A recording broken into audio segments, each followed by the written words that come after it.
This episode is all about NDI.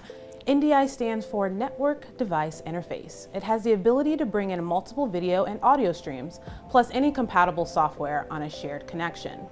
It is designed to allow distribution of live professional video over existing IP infrastructure, basically connecting sources from one computer to another via Ethernet cable. That is very efficient. This technology can help any industry because there can be limited hardware constraints and reduced cost. NDI is developed by New Tech, and they made their first announcement of NDI in 2015 and was made available for public use in early 2016. Towards the end of this episode, we will have a special guest who's an expert on NDI that you don't want to miss. Now, let us deep dive into NDI and how you can use it. I'll hand it over to Brian. Hey Erica, thank you so much. NDI allows for multiple video systems to identify and communicate with one another over IP to encode, transmit, and receive many streams of high quality, low latency, frame accurate video and audio in real time.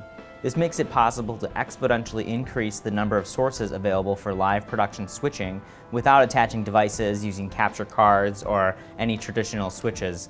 It all runs over the local network. This is awesome, especially for multi-camera productions like we do at Mainstream Media here, because it removes the need for cards, capture cards and long SDI runs. You can simply take the signal from your camera, convert it to NDI, and connect it to a gigabit switch. Once on the switch, all you need to do is run the cable back to the control room. Not only can you connect cameras to the network, but also computer screens, broadcast test patterns, and even play content out of Premiere, After Effects, and VLC. So here's an image from New Tech, them showing NDI. As you can see, all of the video sources are running to the local area network, and once on the network, they are available to all devices running connected to that network. So this includes devices on the Wi-Fi, but we don't really recommend streaming on a wireless signal. It's really not a reliable transmission method, but I encourage you to give it a try. It's always fun to see the wireless connectivity going around your house. All right, let's break down some simple use cases for the NDI. Camera into computer. Okay, so this one's obvious. Simply convert your camera signal into an NDI feed and connect it to your network. As long as your video switcher is on the same network, you'll be able to use it as a source. Even better, buy a camera that integrates directly with the network, such as a PTZ camera. What's cool about these types of cameras is that they can be powered a couple ways. The first way is over Ethernet. Just make sure you have a router that can handle it. So you can transmit the power out of the router to power the device. It's pretty neat. Have you guys tested any integrated NDI cameras? I'm not sure what's out there, but you should tell us in the comments which one you've been trying out, and use hashtag SOTALive. We'll be pulling in your questions about NDI to ask our special guests at the end of the show. All right, so display out from switcher. So before I move to the display out from the switcher, I want to talk about getting computer screens into the show. So have you ever tried to split a presenter's signal on their PowerPoint? It can be a big challenge sometimes. Projectors want it this way, while your encoder wants a broadcast signal. Without a good scaler, you're in a tough spot. One of our clients was running Windows on a Mac, and we had to convert his signal to VGA and route it to the projector, while at the same time splitting the signal to get a broadcast resolution into Wirecast. It was signal flow nightmare.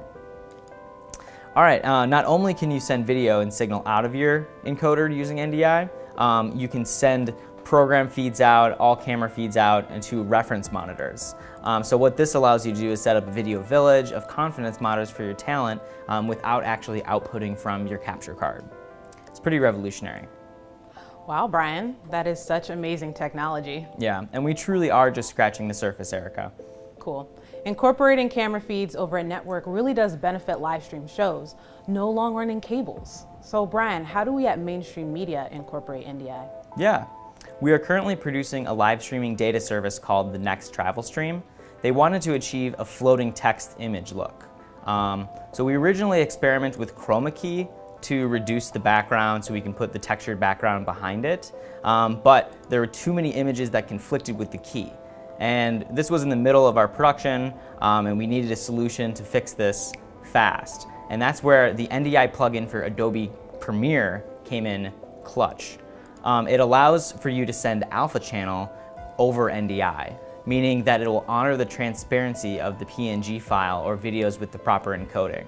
So all we needed to do was add it as a source in our switcher and lay out the textured background underneath. So here's our end product.